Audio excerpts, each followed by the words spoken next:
Displacement और distance. Distance is the length of the actual part ट्रेवर्स। तो यहाँ से यहाँ तक ये जो एक्चुअल लेंथ है, मान लो ए से बी तक गया पार्टिकल, तो ये चलते चलते चलते जो ये लेंथ होगी इस पूरे रास्ते की, that is called distance. Initial से फाइनल बी तक पहुंचा है, तो आपको अगर ये क्लियर है इनिशियल पॉइंट फाइनल पॉइंट, तो आप डिस्प्लेसमेंट निकालना चाहते हैं इस इंटरवल का, तो इनिशियल से फाइनल पॉइंट को जोड़ने वाला डायरेक्ट वेक्टर बना दीजिए, that is called displacement vector और डिस्प्लेसमेंट ऑफ द पार्टिकल। ठीक है, तो O A vector plus A B vector is equal to O B vector. O A vector plus A B vector equal to O B vector. तो यहाँ से ए B vector कितना आ जाएगा आपका, O B vector minus O A vector. Triangle law vector addition से हम already देख चुके हैं बेटा, ये वैक्टर्स में डिस्प्लेसमेंट जब पढ़े थे हम। ठीक है, तो कभी भी आपका जैसे मान लीजिए सर्कल है, पार्टिकल यहाँ से यहाँ तक पहुंच गया, इसमें ए से बी तक पहुंच गया, ये आपका ओरिजिन है। ठीक है, तो पार्टिकल ए से चलकर बी तक पहुंच गया, तो इसका डिस्प्लेसमेंट वेक्टर कितना होगा बता सकते हैं आप लोग? डिस्प्लेसमेंट, डिस्प्लेसमेंट वेक्टर पूछ रहा हूँ मैं। तो डिस्प्लेसमेंट वेक्टर को वेक्टर फॉर्म में कैसे बोलेंगे? ये डायरेक्ट वेक्टर है बेटा, इसकी लेंथ 2r है और डिस्प्लेस डायरेक्शन इसकी आई कैप है, तो मैं बोल सकता हूँ ए बी वेक्टर कितना है, 2r आई कैप। ठीक है, अगर लेंथ ऑफ द पाथ पूछेगा, डिस्टेंस ट्रेवल, तो ये कितना है, पाई आर है, डिस्टेंस ट्रेवल पाई आर। कोई कंफ्यूजन नहीं किसी को। मैग्नीट्यूड ऑफ डिस्प्लेसमेंट पूछ रहा है, 2r। ठीक है, क्या होगा बेटा?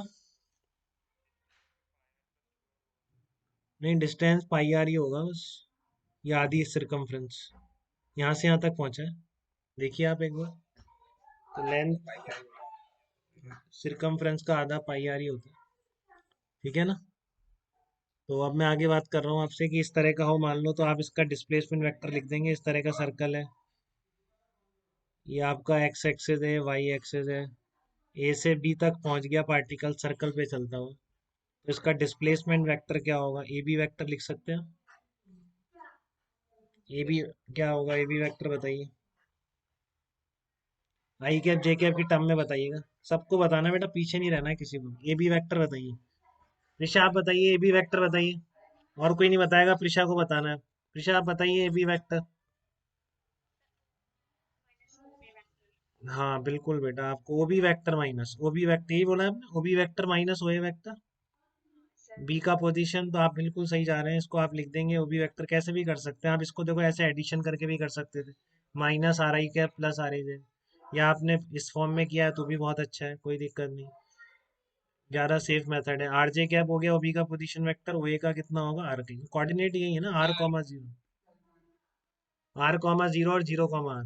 ठीक है, तो R J cap minus are I cap, तो डिस्प्लेसमेंट वेक्टर हो गया minus are I cap plus R J cap. कोई पूछता है मैग्नीट्यूड ऑफ डिस्प्लेसमेंट, तो यहाँ से भी दिख रहा था, या इसके मैग्नीट्यूड से भी दिख रहा है, under root R square plus R square कितना आएगा, अंडर रूट 2 आ रहा है। डायरेक्शन पूछी जाए, डायरेक्शन के एक्स एक्सेस से, तो पॉजिटिव एक्स एक्सेस से 135 है एंटी क्लॉकवाइज। ठीक है, या आपको इस ये एंगल पूछा जाए डायरेक्टली 45, लेकिन पॉजिटिव एक्सेस से कई बार एंटी क्लॉकवाइज एंगल बताने को कहता है डिस्प्लेसमेंट वेक्टर का, तो कितना हो जाएगा, 135 डिग्री हो जाएगा। ठीक है, तो A B vector equal to क्या आ गया आपका, रूट 2 इंटू आर, ये मैग्नीट्यूड आ गया, डिस्टेंस आप निकाल देंगे पाई आर बाई 2। ठीक है, तो यहाँ तक तो कोई तकलीफ नहीं है किसी को भी। मैग्नीट्यूड ऑफ डिस्प्लेसमेंट और डिस्टेंस, यही सब बात है अभी तो। ठीक है ना? तो आप इसका मेरे को डिस्प्लेसमेंट निकाल के बताएंगे सही, बिना गलती के। इतना ज्योमेट्री आती है अपनी आप को। मान लो इस तरह का सर्कल है, ठीक है ना, पार्टिकल इस रास्ते पे जाता हुआ यहाँ पहुंच गया, और ये एंगल आपको कितना दे रखा है, ये एंगल दे रखा है 60 डिग्री। तो ए बी सी डी ऐसे पहुंचा है पार्टिकल, सर्कल पे चलता हूँ, A to B to C to D. तो मैं पूछ रहा हूँ magnitude of displacement and distance travel कितना होगा, magnitude of displacement, magnitude of displacement and distance travelled कितना होगा बताइए। Magnitude of displacement and distance travelled कितना आएगा? ए बी सी डी पर होता हुआ फेंका है, तो ए से डी पहुंच गया, तो डिस्प्लेसमेंट क्लियर है आपको, लाइन जॉइनिंग डायरेक्ट। उसकी लेंथ कितनी होगी, अगर रेडियस इसकी कैपिटल आर है, बताइए डिस्प्लेसमेंट बताइए फटाफट कितना होगा और डिस्टेंस ट्रेवल कितनी होगी।